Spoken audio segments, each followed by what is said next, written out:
Kematian Sutrimo, orang dekat ex-Jampitsus Febri Adriansyah, masih misterius. Pemerintah Desa Walahar, Kabupaten Banyumas, Jawa Tengah menyatakan masih menunggu status kematian Sutrimo dari keluarga.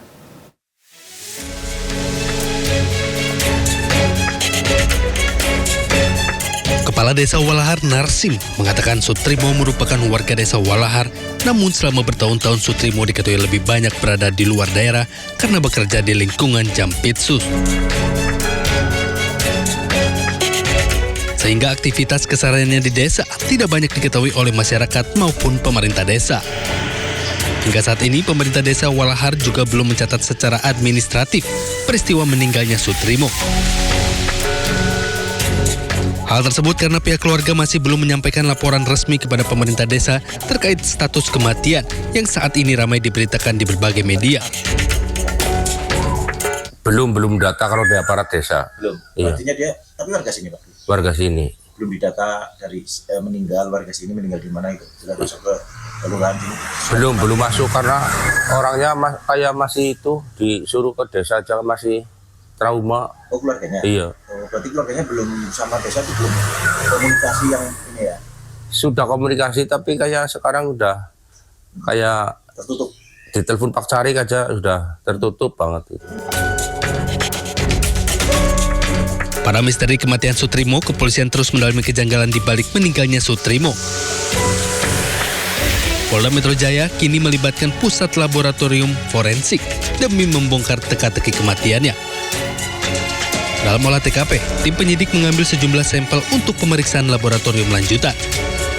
Selain mengandalkan pembuktian ilmiah melalui Puslap 4, penyidik juga mulai memanggil pihak-pihak terkait untuk dimintai keterangan. Tim Liputan iNews melaporkan. Sidang perdana dua gugatan pra-peradilan yang dilayangkan ex-Jampitsus Febri Adriansyah digelar 18 Agustus 2026. Gugatan pertama dilayangkan kepada Ditreskrimsus Polda Metro Jaya dan Kortas Tipikor Polri.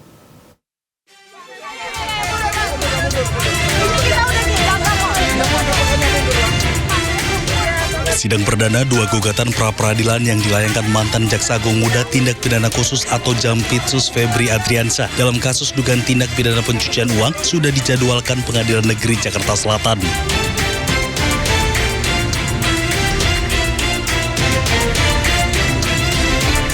Humas PN Jaksel menyebut sidang perdana dijadwalkan pada Selasa 18 Agustus 2026 dan akan dipimpin Hakim Tunggal Richard Edwin Basuki.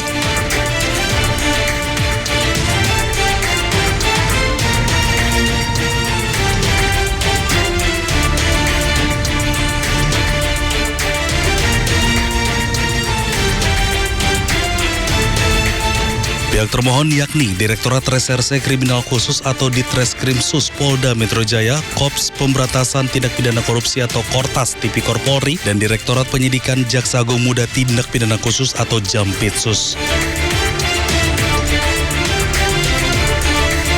Sementara itu, untuk gugatan pra-peradilan kedua, pihak termohon adalah Jaksa Agung. Dalam hal ini, Jaksa Agung Muda Tindak Pidana Khusus Kejaksaan Agung akan digelar pada Rabu 19 Agustus 2026. Tim Liputan iNews melaporkan. Menteri Kesehatan Budi Gunadi Sadikin mengaku sedih dan merasa gagal usai mendengar kematian pasien BPJS yang dirundung sejumlah dokter dan tenaga kesehatan. Menkes berjanji akan memperbaiki layanan kesehatan serta SDM kesehatan. Ingin menyampaikan permohonan maaf. Ucapkan permohonan maaf. Hal itu sangatlah tidak pantas. Menteri Kesehatan Budi Gunadi Sadikin akhirnya buka suara terkait pasien BPJS Kesehatan yang dirundung sejumlah dokter dan tenaga kesehatan di media sosial. Budi Gunadi Sadikin mengaku sedih dan menyatakan keprihatinannya. Menkes mengaku setiap kematian pada usia muda menjadi pukulan serta evaluasi atas tugas Kementerian Kesehatan untuk meningkatkan angka harapan hidup. Kemenkes berkomitmen akan memperbaiki layanan kesehatan, fasilitas kesehatan, alat-alat, serta SDM kesehatan. Buat saya sebagai Menteri Kesehatan, tugas saya adalah dari Bapak Presiden menaikkan rata-rata angka harapan hidup rakyat Indonesia dari 72 ke 76. Jadi setiap ada yang meninggal itu hati saya sedih.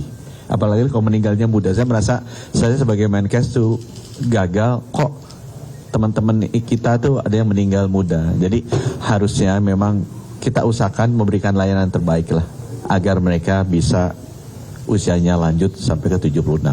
Kekurangan itu ada, itu yang harus kita perbaiki, baik di fasilitas kesehatannya, di alat-alat kesehatannya, maupun di SDM kesehatannya. Tolong bantu juga teman-teman untuk terus memberikan masukan agar itu kita bisa laksanakan. Sebelumnya, Yurizal, pasien BPJS, mengunggah curhatannya di media sosial sudah menunggu 8 jam di rumah sakit namun tak kunjung mendapatkan ruang rawat inap. Bukannya mendapatkan simpati, sejumlah dokter dan tenaga kesehatan bahkan menghujat Yurizal. Belakangan, seorang kerabat pasien mengunggah bahwa pasien sudah meninggal dunia pada 31 Juli lalu. Hal itu membuat warganet murka dan berujung permintaan maaf para dokter dan tenaga kesehatan. Tim Liputan iNews melaporkan. Menanggapi tudingan nakes nirempati terhadap pasien BPJS Kesehatan, Konsil Kesehatan Indonesia KKI menegaskan tenaga kesehatan harus menjunjung tinggi nilai-nilai kemanusiaan. Maka sudah semestinya dalam menggunakan media sosial, tenaga kesehatan jangan sampai melukai perasaan pasien dan juga masyarakat serta mencederai profesi. Harus senantiasa dijaga dalam setiap bentuk komunikasi, baik di lingkungan pelayanan maupun di ruang digital. Pada prinsipnya, setiap tenaga medis, dokter dan dokter gigi dan tenaga kesehatan wajib menjalankan praktek profesinya dengan menjunjung tinggi profesionalisme, etika profesi, serta nilai-nilai kemanusiaan.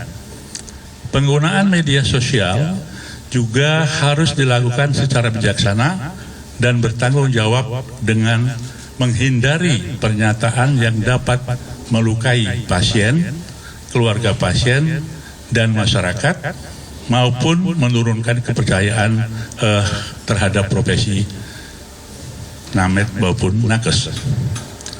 Saat ini, Konsil Kesehatan Indonesia bersama organisasi profesi yang terkait sedang melakukan penelusuran terhadap peristiwa tersebut sesuai dengan kewenangan masing-masing. Apabila dari hasil penelusuran ditemukan adanya pelanggaran,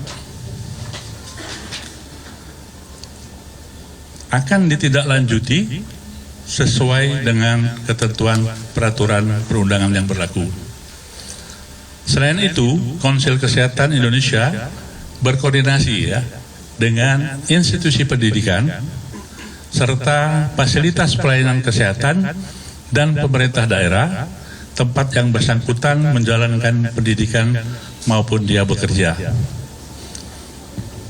agar masing-masing dapat melakukan pembinaan sesuai dengan kewenangan dan tanggung jawab.